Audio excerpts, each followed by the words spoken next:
नमस्कार मित्रों, मैं अनिल श्रीवास्तव आप सबका अपने YouTube चैनल हिंदू धर्म सप्रमाण पे स्वागत करता हूँ। मित्रों, हिंदू धर्म में बताने के लिए तो बहुत है, बहुत कुछ है और मैं जहाँ तक कोशिश कर रहा हूँ कि एक एक करके जो महत्वपूर्ण बिंदु हैं वो आपको अवश्य बताऊँ। मैं कुछ और बताने वाला था, लेकिन अभी पिछले दिनों एक ऐसी घटना घट गई जिससे मुझे मजबूर कर दिया कि मैं इस विषय पे बोलूं। और वह विषय है हिंदू धर्म में महिलाओं की स्थिति। आपने देखा होगा, एक बड़े प्रसिद्ध प्रोफेसर हैं जिनकी कोचिंग इंस्टीट्यूट चलता है, आईएएस कोचिंग। उन्होंने रामायण का प्रसंग, नारी की स्थिति का ही वर्णन कर रहे थे अपनी क्लास में। तो उन्होंने रामायण के एक प्रसंग का वर्णन किया कि जब सीता आती हैं, रावण की मृत्यु के पश्चात जब सीता को विभीषण लेके आते हैं तो राम उनसे कहते हैं कि मैंने तुम्हारे लिए ये युद्ध नहीं किया, मैंने अपने कुल के कलंक को धोने के लिए युद्ध किया था और तुम जहां चाहे चली जाओ। उसमें फिर और भी बातें हुई, कुछ अपशब्द भी हैं उसमें जो मैं यहां दोहराना नहीं चाहता। लेकिन मैं यहां पर यह कहना चाहता हूं मित्रों कि जो भारत में तथाकथित इंटेलेक्चुअल वर्ग है, विशेषकर हिंदू, उनको बड़ा अफसोस है अपने हिंदू होने पर, और वे खोज खोज कर हिंदू धर्म की बुराइयां निकालते हैं। मैं ये नहीं कह रहा हूं कि वो बुराइयां नहीं हैं, वह हैं, लेकिन हम उसको छोड़ चुके हैं, हम उससे चिपके हुए नहीं हैं। जैसे एक उदाहरणार्थ सती प्रथा। अब सती प्रथा को अगर बता के कोई हिंदू धर्म की बुराई करना शुरू करे, अरे आज की तारीख में तो सती प्रथा कानूनन जुर्म है और करते भी नहीं हम। विधवाएं पुनर्विवाह करती हैं, स्वतंत्रता पूर्वक रहती हैं। तो इस प्रकार से गलतियां खोज कर, जो उस जमाने के हिसाब से गलतियां नहीं थी। हमेशा याद रखना चाहिए कि जबकि घटना, जबकि बातें हम कर रहे हैं वो आज से हजारों वर्ष पूर्व की हैं और उस समय जो प्रथा थी उसके अनुसार क्रिटिसाइज तब करना चाहिए जब उस समय जो प्रथा थी उसके अनुसार ना हो। खैर, मैं इतनी भूमिका नहीं बांध के मैं आपको सीधे सीधे महिलाओं की स्थिति बोलूंगा, पर मैं उसके पहले ये बता देता हूं आपको कि मैं विशेषकर हिंदू धर्म के अनुसार और हिंदुओं में महिलाओं की स्थिति पर बात करूंगा। लेकिन महिलाओं की जो भी स्थिति है वो मोरलेस पूरे विश्व में एक जैसी है। आपको यहां लगता होगा कि महिलाओं की बड़ी दुर्वस्था है, पर ऐसी ही अवस्था पूरी दुनिया में है, हर धर्म में है, धर्म के बाहर है, हर समाज में है। जिनको हम यहाँ बैठे बैठे, भारत में बैठे बैठे, जिन समाजों को हम बड़े उन्नत समाज समझते हैं, जहाँ ऐसा मानते हैं कि वहाँ पर महिला और पुरुष के अधिकार समान है, वहाँ भी आप देख लीजिए क्या होता है। आपको पता ही है कि अभी 1-2 वर्षों पूर्व मीटू आंदोलन चला था अमेरिका से। तो क्या है, अगर सब समान है तो फिर क्यों है? तो बहुत सी ऐसी बातें हैं। खैर, मैं आपको आज के इस विषय पर हिंदू धर्म और विशेषकर जो हमारी नियमावली है मनुस्मृति, वहां से प्रारंभ करता हूं। तो मित्रों, मनुस्मृति के अनुसार मैंने आपको कुछ उदाहरण पहले भी दिए हैं जो 16 संस्कार वाले में, कि पुत्र कितने प्रकार के होते हैं। एक प्रकार था क्षेत्रज पुत्र। इन्हें जो महिला है, पत्नी है, उसको क्षेत्र कहा गया। क्षेत्र मतलब समझ रहे हैं आप, क्षेत्र अच्छा शब्द है, उसका अर्थ होता है आजकल के शब्दावली में खेत। खेत है महिला, जिसमें पुरुष अपना बीज बोता है। तो क्षेत्रज मतलब, मैं आगे क्या था वो तो सब उसमें बता दिया, पर मैं यहां सिर्फ इतना बता रहा हूं कि महिला को, स्त्री को क्षेत्र कहा गया है, पत्नी को। मनुस्मृति में अनेक श्लोक है जिनको मैं आपको पहले भी कई प्रसंगों में उदाहरण दे चुका हूं, फिर से देख लीजिए आप। एक इस श्लोक में कहा गया है कि जो नारी है कभी भी स्वतंत्र नहीं रह सकती। वह बचपन में पिता के संरक्षण में, विवाह होने पर, युवा होने पर पति के संरक्षण में, और वृद्धा होने पर पुत्र के संरक्षण में रहेगी। और भी बहुत सी बातें हैं, मैं उसको यहाँ पर बताया ना, आपको दोहराना नहीं चाहता क्योंकि फिर ऐसा लगेगा कि हिंदू धर्म। मैं आपको सिर्फ ये बता रहा हूँ कि जब का ये वर्णन है उस समय ऐसी ही प्रथा थी। हाँ, ये जरूर जिसका बार बार उदाहरण दिया जाता है वो इस श्लोक देखिए। इस श्लोक में कहा गया है कि यत्र नार्यस्तु पूज्यन्ते, जहां नारियों की पूजा होती है, रमन्ते तत्र देवता। ये ऐसा कहा गया। क्यों कहा गया ऐसा? कि बिल्कुल साफ है कि इसका मतलब है कि नारियों से बड़ा दुर्व्यवहार किया जाता था, इसलिए इसमें ऐसा लिखा है कि भाई उनकी दुर्व्यवहार मत करो, उनके साथ अच्छा व्यवहार करो, तब देवताओं का तुम्हारे घर में वास होगा। तो अनेक श्लोक है मनुस्मृति के इस तरह से, और एक श्लोक जिसके आधार पे सीता का त्याग किया था राम ने, लोगों के जोड़ देने में। देखिए यहाँ मैं आपको, हालांकि इस विषय को मैं विस्तृत रूप से जब राम पर चर्चा करूंगा तब बताऊंगा।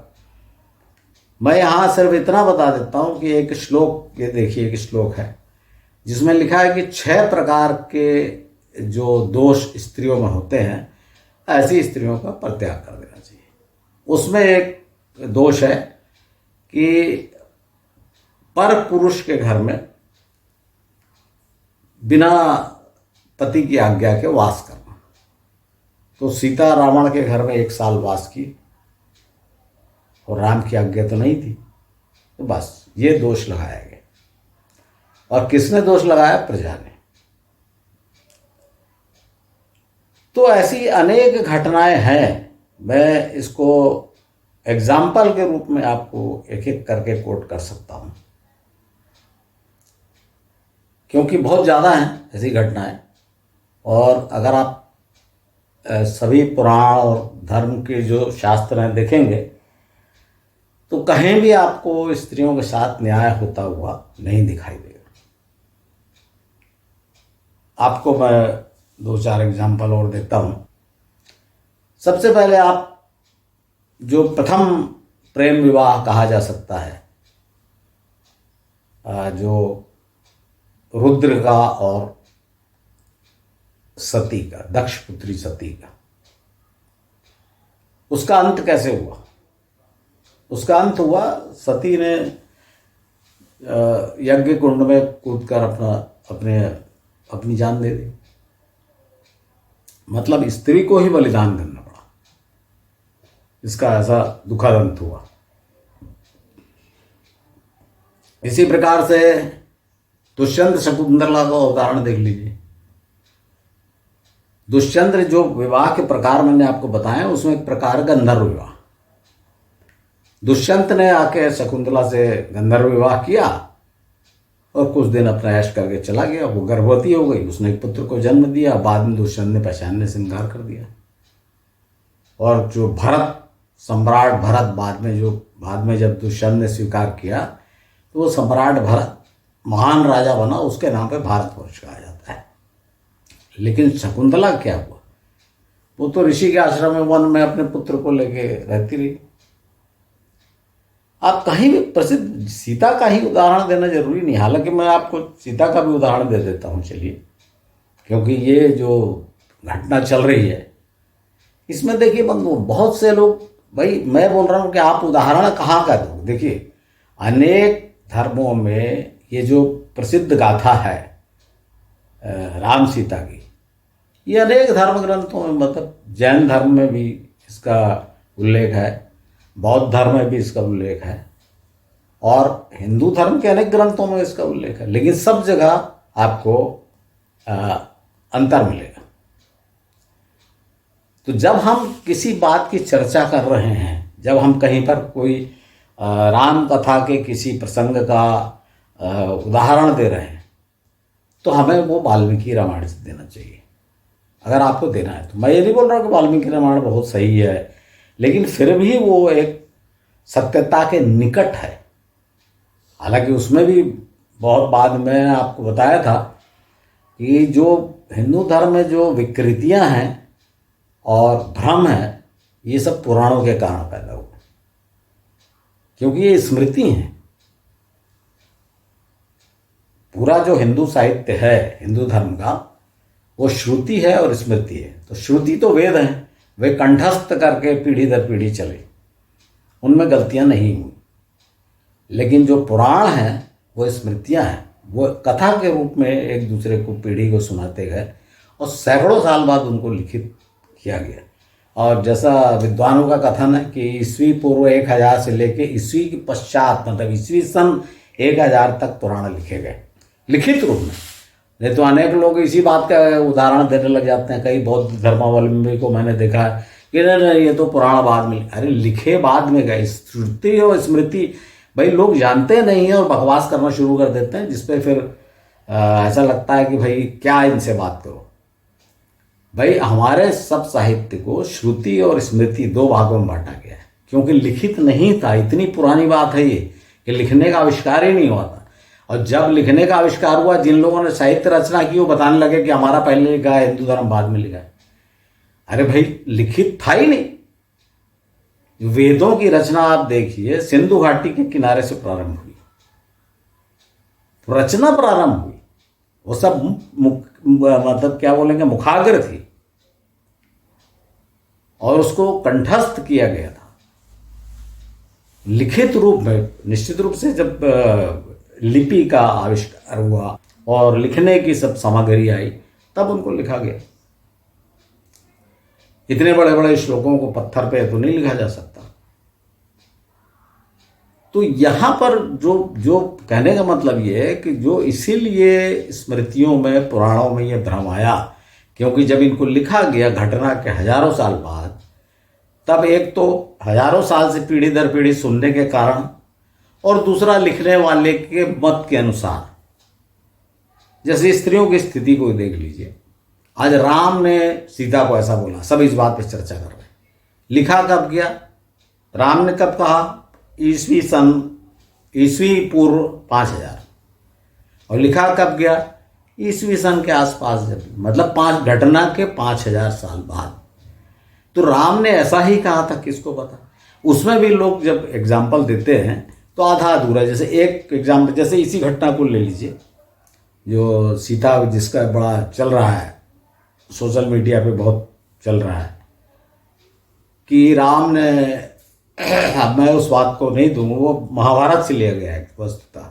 महाभारत में वो कहा गया है इस तरह से कि राम ने सीता को ऐसा कहा, लेकिन वाल्मीकि रामायण में ऐसा नहीं है।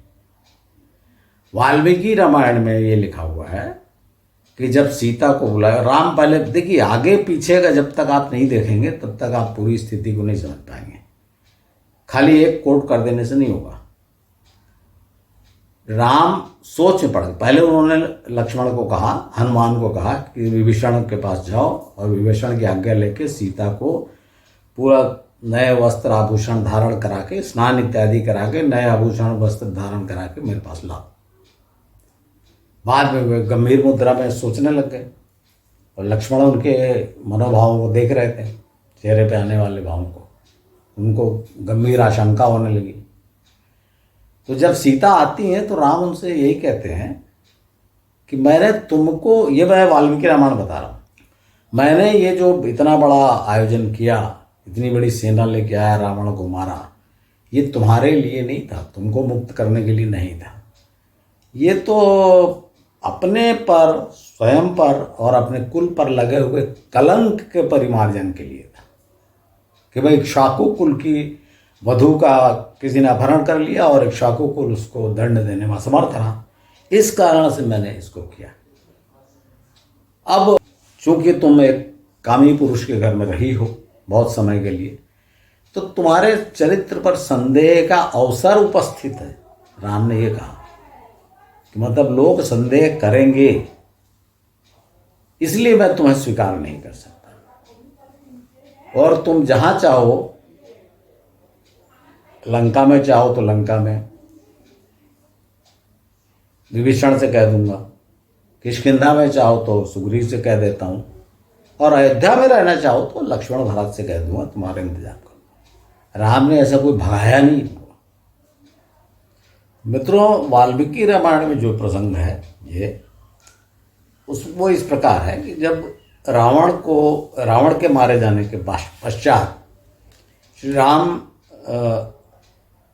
हनुमान जी को आज्ञा देते हैं कि विभीषण की आज्ञा लेकर सीता को स्नान इत्यादि कराकर नए वस्त्राभूषण, क्योंकि उनको पता था कैद में है तो मलिन अवस्था होगी, और यहाँ पूरी चारों तरफ सब लोग उत्सुक थे सीता को देखने के लिए, सारी वानर सेना खड़ी हुई थी, तो इसलिए उनको करा कर लाओ। अगर राम के मन में कुछ ऐसी बात होती तो क्या वो इस प्रकार कुछ कहते उनको कि नए वस्त्राभूषण धारण करा कर लाओ। खैर, जब सीता आती है तो राम उनसे कहते हैं कि मैंने ये जो आयोजन किया है बड़ा भारी, रावण को मारा, इतना बड़ा युद्ध किया लंका विजय के लिए, ये आप स्वयं पर और अपने कुल पर लगे कलंक के परिमार्जन के लिए किया, तुम्हें मुक्त करने के लिए नहीं। अब चूंकि तुम रावण जैसे कामी पुरुष के घर में इतने दिन रही हो, तो तुम्हारे चरित्र पर संदेह का अवसर उपस्थित है। देखिए वो क्या कहते हैं, उनके वर्डिंग को देखिए, चरित्र मतलब लोग संदेह कर सकते हैं, इसका मतलब ये हुआ। करते हैं या नहीं करते, नहीं कर सकते हैं, इसलिए मैं तुम्हें स्वीकार नहीं कर सकता। और तुम्हारी जहां जाने की इच्छा हो जा सकती हो, लंका में ही रहने की इच्छा हो तो मैं विभीषण से कह के तुम्हारा पूरा प्रबंध करवा देता हूं, किष्किंधा में रहना हो तो सुग्रीव से कह देता हूं, और अयोध्या चलना है तो चलो लक्ष्मण और भरत से कह के मैं तुम्हारा अलग इंतजाम करवा दूँ। केवल इतनी सी बात है। और उसको महाभारत में कहा गया। बताइए आप, श्री राम की चर्चा वाल्मीकि रामायण में सही है कि महाभारत में? कहाँ होना चाहिए?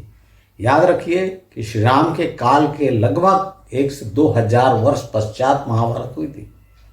देखिए, लिखा गया काव्य लगभग सब एक समान है, क्योंकि आपको बताया था ना कि जब लिखने का लिपि का आविष्कार हुआ तो लगभग ईस्वी पूर्व 1000 से लेके ईस्वी पश्चात 1000 के बीच में सब लिखे गए। लेकिन उनका काल कब का है? राम जो थे वो अकॉर्डिंग टू जो प्रोफेसर सुभाष काक, वो 64th किंग थे इक्ष्वाकु वंश के, और 95th किंग जो था 95वां, 30 राम के 30 पीढ़ी पश्चात जो राजा था बृहद्बल, वो अभिमन्यु द्वारा महाभारत युद्ध में मारा गया था।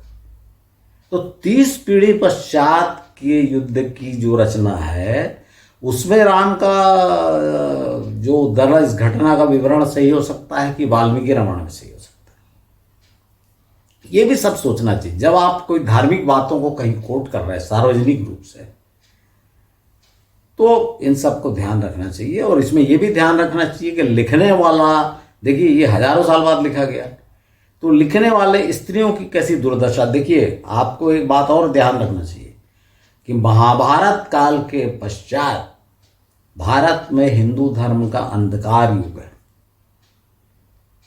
महाभारत में सब बड़े बड़े राजाओं का पतन हो चुका था।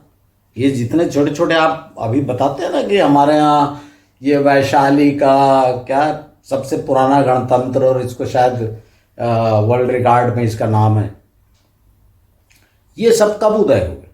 जो भगवान बुद्ध का जो उनके पिता का राज्य था, जो कपिल वस्तु, ऐसे छोटे जो वैशाली और जितने लिच्छवी, गणतंत्र, फलाना ढिकाना, ये सब छोटे छोटे राजा कब हुए? महाभारत युद्ध के बाद। महाभारत युद्ध के बाद बड़ा राजा रहा ही नहीं, तो छोटे छोटे राजा में बहुत सारे बने। और इस काल में ब्राह्मणों का बोलबाला हो गया। कौन से ब्राह्मणों का? स्वार्थी, दंभी, अहंकारी, ज्ञानी नहीं। और इस समय इन पुराणों की रचना हो गई। तो इसमें समाज के जो इस समय के जो व्यू थे, खराब व्यू, वो सब इसमें आ गए। इसी कारण से ये सब, ये जो बार बार कहा जाता ना, एक तरफ कहा जाता है कि पुराण बहुत पुराने हैं, दूसरी तरफ ये सब उसमें, तो ये लिखा जब गया तब उसमें सब घुसड़ा गया। ये बात को भी ध्यान में रखना चाहिए।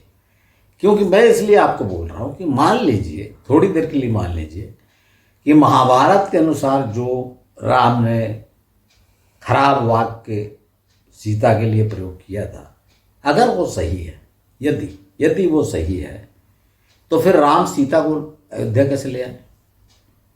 ये भी सोचा है आपने इस बारे में? फिर राम ने सीता, हल्ला मचा हुआ, राम ने सीता, वो जो प्रोफेसर साहब हैं वो कहते हुए मेरी जबान कट जाएगी, और ऐसे कहते हुए हंसते। जबान कट जाएगी तो एक दुख की बात है ना। उनका दोष ये नहीं कि वो उदाहरण दे रहे हैं, वो तो उदाहरण महाभारत में है, उन्होंने दिया, कोई बात नहीं, पढ़ा रहे क्लास में, सच्चाई जानना चाहिए। और आज के ज़माने में आप सच्चाई को छुपा भी नहीं सकते। लेकिन वो उनको आप वीडियो क्लिप अगर मेरे पास होगा तो मैं आपको दिखाता हूँ। उस वीडियो क्लिप में देखिए वो कैसे मनोरंजक तरीके से वो क्लास पूरी ठाका लगा रही है और ये कोट कर रहे हैं। तो ये तो राम और सीता दोनों का मजाक उड़ा रहे हैं। आपका इंटेंशन ही कुछ और है। आपका इंटेंशन ज्ञान देना नहीं है, आपका इंटेंशन है मजाक उड़ाना। और दोस्तों, मैं आपको कई बार बता चुका हूं कि जो हिंदू इंटेलेक्चुअल सो कॉल्ड, जो कम्युनिस्ट विचारधारा वाले और दूसरे धर्म वाले तो है ही हैं, ये कभी भी हिंदू धर्म और हिंदुओं की उन्नति नहीं देख सकते।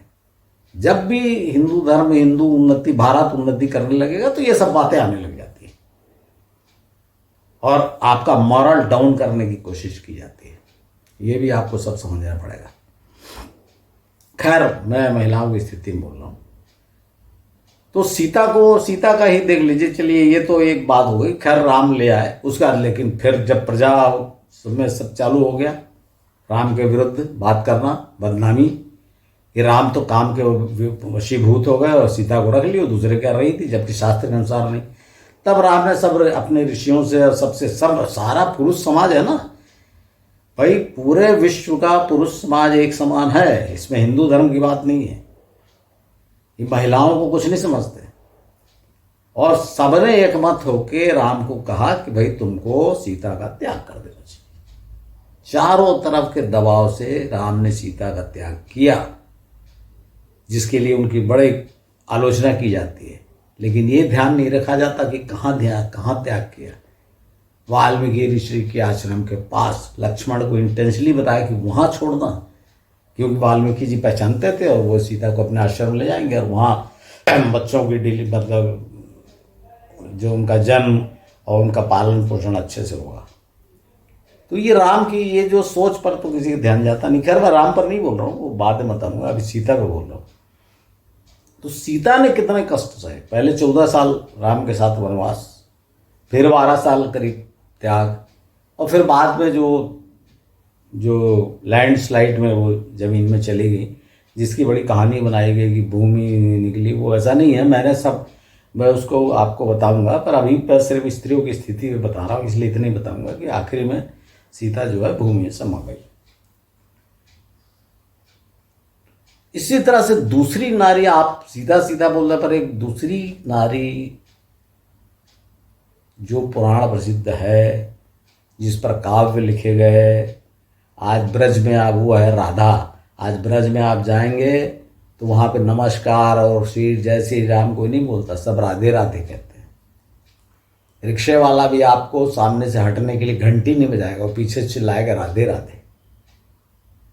कभी आपने सोचा है कि राधा इतनी जब ज़्यादा है, जब वो आप ब्रज में जाएंगे तो आपको राधा कृष्ण सुनाई नहीं देगा, आपको राधा राधा सुनाई देगा।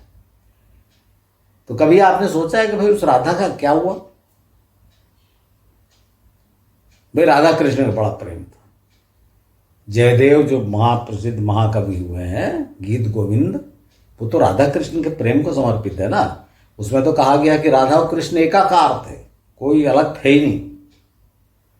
लेकिन जब आप पढ़ेंगे, श्रीमद् भागवत पढ़िए, हरिवंश पुराण पढ़िए, महाभारत पढ़िए, तो राधा कृष्ण का जो प्रेम था वो कृष्ण की आयु 11 साल की थी, उसके पहले था। 11 साल की आयु में तो चले गए। अब कैसे क्या हुआ मैं आप बता ना, जब मैं आपको श्री कृष्ण के जीवन चरित्र करूँगा तब वो सब, अभी सिर्फ अपन राधा की बात कर लें। तो 11 साल की आयु में श्री कृष्ण को अक्रूर जी नंदगांव से मथुरा ले गए, और वहाँ उन्होंने कृष्ण का वध किया। कभी लौट कर नहीं आए, उसके बाद कभी लौट कर नहीं आए राधा से मिलने। और न राधा को बुलाया। जब वे बहुत बड़े राजा बन गए और जब उनकी 16,108 मतलब 8 पटरानियाँ थी और 16,100, वो कैसे वो मैं आपको डिटेल बताता हूँ। तो 16,108 रानियाँ थी, उसमें राधा नहीं थी। और राधे राधे आप करते रहते हैं। राधा का हुआ क्या? कृष्ण का तो एक एक है कि यहाँ गए, यहाँ मिले, यहाँ पढ़े, बाद में लास्ट में यहाँ पर उनको पैर में तीर लगा, यहाँ पर उनका अंतिम संस्कार हुआ। राधा का क्या हुआ कुछ है तो पता नहीं।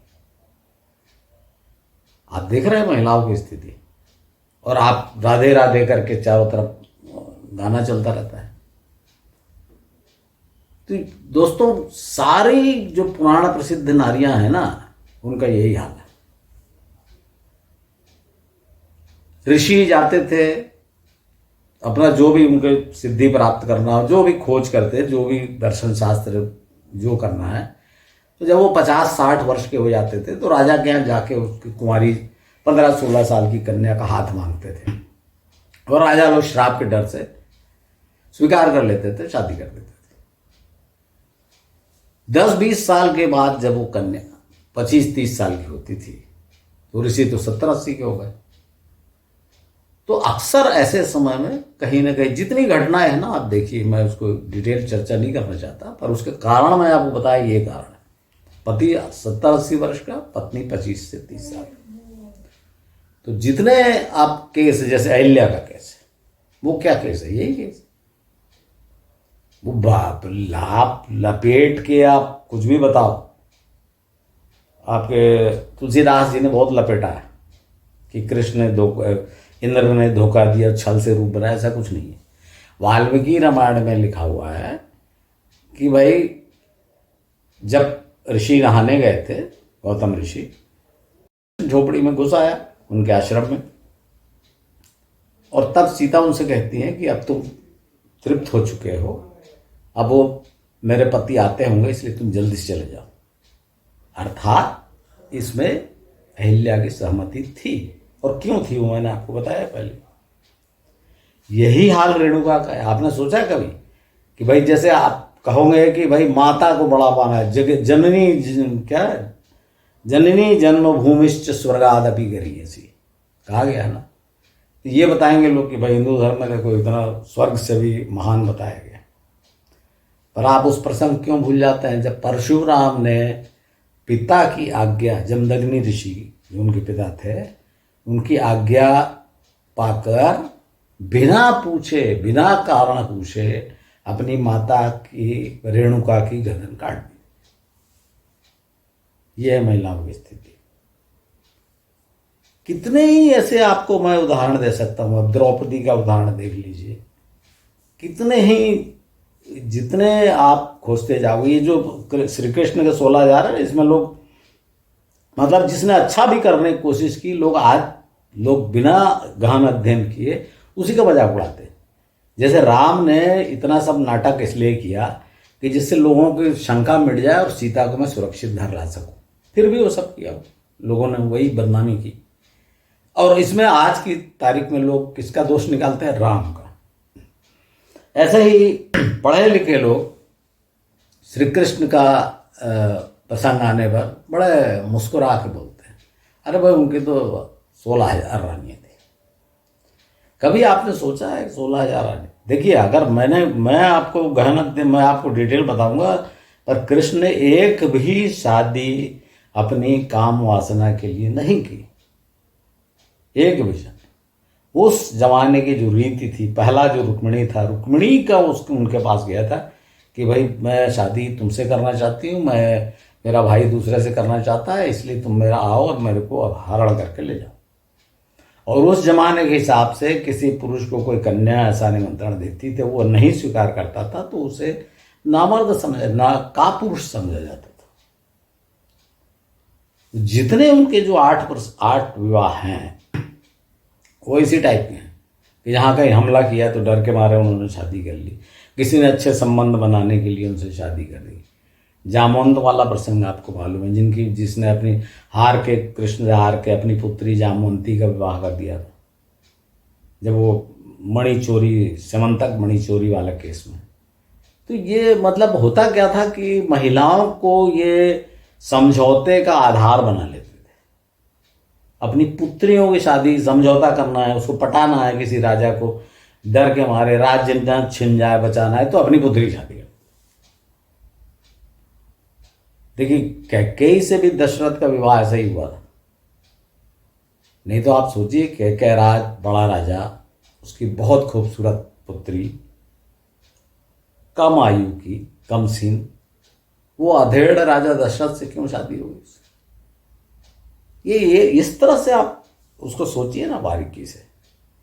मैं तो इसको भारत के इतिहास समझ के पढ़ता हूँ और वैसे ही सोचता हूँ। और मेरी भी आप सबसे ये अपेक्षा है कि आप इसको इतिहास ही समझें। और ये जो फालतू के लोग जो बुराई करने पीछे पड़े रहते, आजकल तो ऐसा है, सोशल मीडिया का ज़माना है, आपको अगर चर्चा में आना है तो बड़े आदमी को ही पकड़ लो, आप गांधी को पकड़ लो, नेहरू को पकड़ लो और उनकी अपना निकालो, उनका सब भूल जाओ कि क्या उन्होंने देश के लिए किया। और उनकी कोई चरित्र में, को जो चरित्र में खोट भी नहीं कह सकते, वो उनका अपनी सोच थी। जो मनुबेन की डायरी गांधी जी वाला, वो उनकी अपनी सोच थी। लेकिन यहां भी देखिए नारी का प्रसंग आता है। और इसके अलावा आप और भी देखिए आप कि धर्म है, धर्म का जो भी नियम बनाए गए वो किसने बनाया? पुरुषों ने। हर धर्म, हिंदू धर्म में नहीं, हर धर्म पुरुषों ने। धर्म के प्रणेता कौन रहे? पुरुष। शासन किसने किया? पुरुषों ने। तो स्त्रियों की दुरावस्था के लिए पुरुष ही दोषी हैं। और ये हिंदू धर्म में तो भाई विधवा और ये दुनिया भर के जो, मैं आपको बता नहीं, अंधकार युग में ये सब बने। पहले के पुराने आप हिंदू धर्म का अध्ययन करोगे तो उसमें कहीं पर ऐसे टाइप की ये रीतियां नहीं है जो बाद में बन गई कि विधवा की छाया नहीं पड़ना चाहिए और सामने नहीं आना चाहिए, ऐसा कहीं नहीं है। भाई आप देखिए माता कुंती, वो अपने सब पुत्रों के विवाह में जाती थी, सामने रहती थी, वो भी तो विधवा थी ना। तो कहाँ पर वो उनको नेगलेक्ट किया गया? तो ये बाद में ये सब नौटंकी हुई है। और बाद में ये मनुस्मृति में बहुत चेंजेस, मैं आपको बताया था, मनुस्मृति से बोला था कि मनुस्मृति एक समय के लिखी नहीं है, उसमें कई बार मॉडिफिकेशंस हुए। और जो उसका गंदा रूप है, जो जितनी जाति प्रथा और ये जो लास्ट में जो आया है अछूत और ये सब बहुत ये अंधकार वाला पीरियड जो आपको बता रहा हूँ कि मतलब महाभारत युद्ध के बाद इस पीरियड में दंभी ब्राह्मणों के आतंक से, और निश्चित रूप से उनको वैश्य और क्षत्रियों का समर्थन था, ये सब हुआ है। औरतों पे, दलितों पे, सब पर अत्याचार।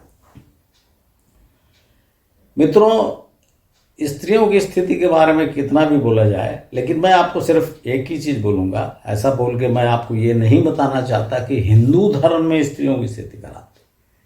मैं आपको ये बताना चाह रहा हूं कि पूरे विश्व में परमात्मा ने नारी को ऐसा बनाया कि उसको शारीरिक रूप से पुरुष से कमजोर बनाया।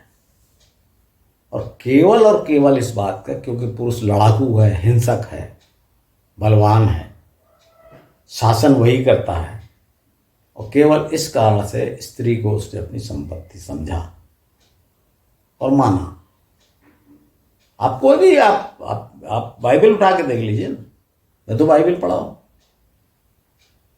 उसमें मूसा का जो विवाह होता है, वो जिसके यहाँ जाता है वो बोलता है कि तुम मेरे भेड़ों की रखवाली करोगे तो मैं अपनी पुत्री की बात तुमसे कर दूंगा।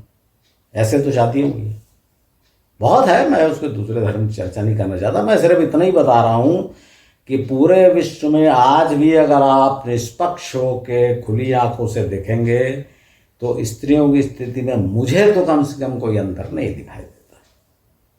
हाँ, इतना अंतर है कि भैया आपके साथ कुछ हो जाएगा किसी स्त्री के साथ तो फिर हल्ला खूब होगा, लोग कैंडल मार्च निकालेंगे और फिर थाने जाके FIR कर लेंगे, फिर मुकदमा चलेगा, ये सब होने लग गया है थोड़ा।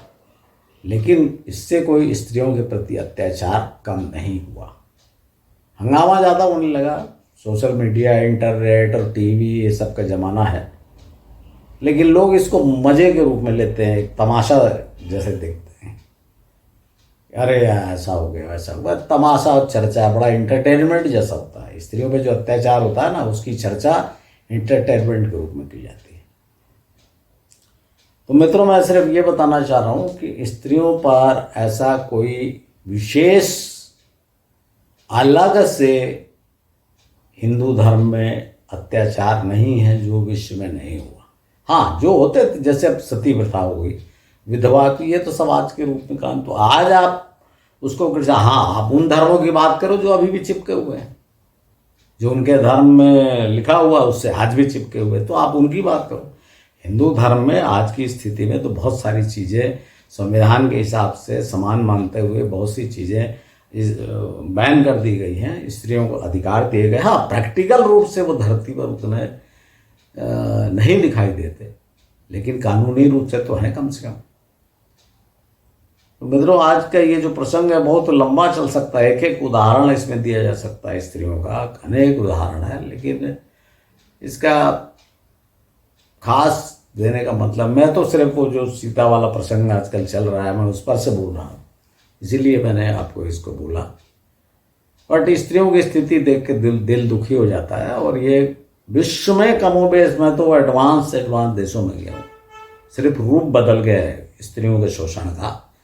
और वो स्त्रियां भी इतनी भोली वो समझती हैं कि हम तो बहुत स्वतंत्र हैं।